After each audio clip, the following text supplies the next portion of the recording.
Meu nome é Fernando Granato, sou um dos cofundadores da Kira Educação, que trabalha basicamente propondo um novo modelo de ensino muito focado em ajudar a formar pessoas mais protagonistas.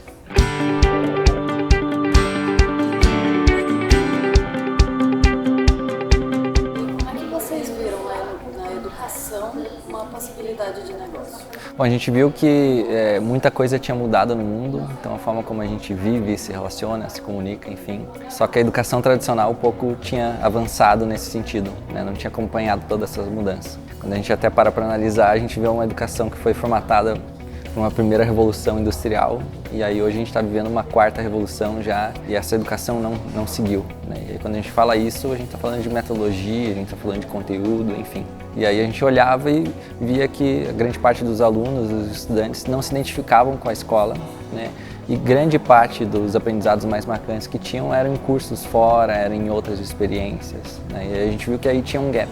O que a gente começou a trabalhar e propor foi, poxa, como é que a gente então cria um novo modelo de ensino, né, que seja complementar a esse que existe, né, para a gente também não adianta ficar batendo de frente, mas sim como é que a gente trabalha em conjunto com a escola, né, trabalhando uma didática diferente e temas complementares. E aí foi isso que a gente viu e aí a gente trouxe o que tem de mais novo, digamos assim, né, no mundo como um todo. E aí a gente trabalha desde um perfil empreendedor e protagonista, então aulas como empreendedorismo, como liderança, né, até aulas de criatividade, de design, né, muito forte autoconhecimento também, né, um olhar mais global, então aulas como cidadania, sustentabilidade, política, né, tudo isso de uma forma bem diferente da tradicional. Então, é muito prática, muito mão na massa, né, como esse estudante do século atual exige, digamos assim, né, e muito ajudando eles a isso, né, a despertarem o talento que eles têm. Perguntar um negócio que a gente não vê muito perguntando na escola, que é qual o seu sonho. Chega para ele um momento onde ele tem que escolher numa prova chamado vestibular tão temido, né, aonde que ele vai seguir. E aí nunca foi perguntado isso para ele, né, então a gente pergunta isso e ajuda ele a tirar ideias do papel já desde cedo. Ajuda ele a ser uma pessoa, a gente diz, uma escola de formar protagonistas mesmo, de pessoas que param de cruzar os braços e passam a usar os seus talentos e os seus sonhos para mover o mundo. É nisso que a gente acredita, é nisso que a gente trabalha.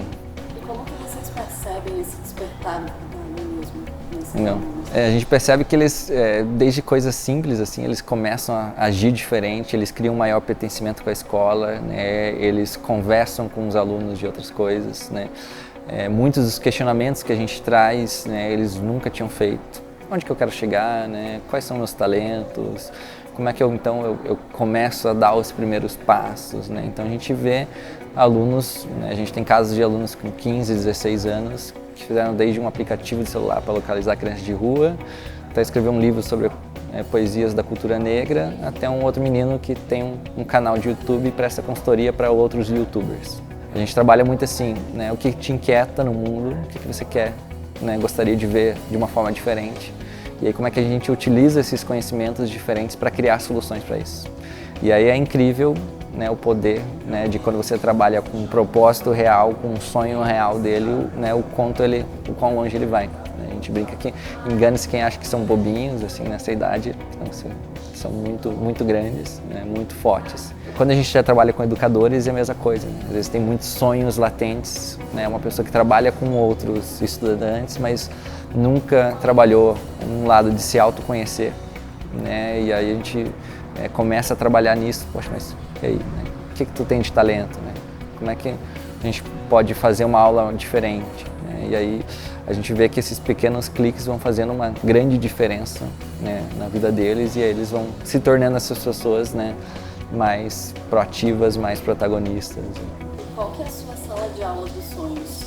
E a sala de aula dos sonhos é a minha sala de aula, é a sala de aula que a gente propõe, né? Então a gente elimina mesas fixas, a gente trabalha sempre em círculos, sempre em grupos, sempre por projetos, né? Então sempre tem um fim tangível, então aonde que eu quero chegar, então o nosso educador a gente não chama de professor, a gente chama de facilitador, então, porque ele facilita esse processo de aprendizagem, então ele não é alguém que está num pedestal, é o dono da verdade, mas sim ele facilita esse processo, acompanhando cada um, sabendo extrair o talento de cada um, né, e ao mesmo tempo essa construção de grupo como um todo, esse olhar de grupo como um todo, essa é a aula.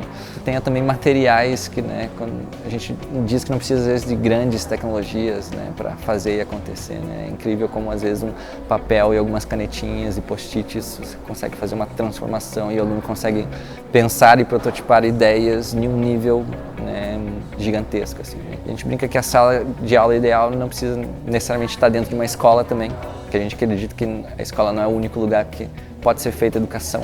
Já teve aulas embaixo, em círculo embaixo de uma árvore, né? Já teve aulas dentro, sei lá, de um ambiente que não era uma sala de aula, mas os jovens estavam lá por esse propósito, né? Então, esse modelo de sala de aula mesmo, de escola, né? A gente vê que não é necessário, né? O que é necessário mesmo é um facilitador a fim de fazer, de conduzir esse processo de aprendizagem e um espaço.